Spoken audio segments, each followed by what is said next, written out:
20 थाखा फैसा थानायखौसो लांलायबाय दांलाय बियो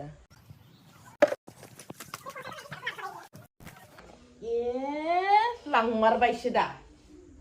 गवा नों बेटा दोनैबा हले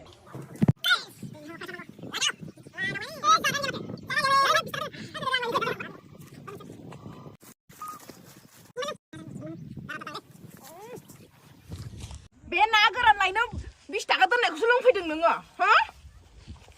सानफ्रामबो लोंनाय लोंबाबो थोआ नोङो हा रायखस रलाय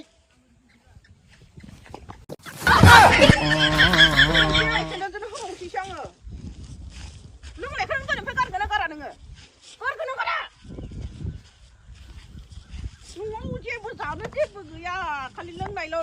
लोंनानै थांना थागोन नामा लोंनानै थांना थागोन हा थाव न'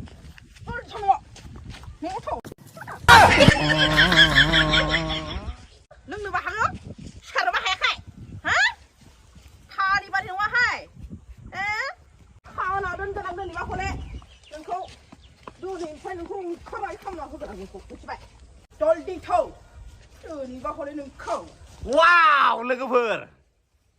जोंनि बर' हारिनि बिमाफोर अननानै सांग्रां जा मुसफुत जा दख'ना खाब्रा बर' आइजोफोरा हौवाफोरा जौ लोङै बेबायदि उदां जायोब्ला जेननानै थानाङा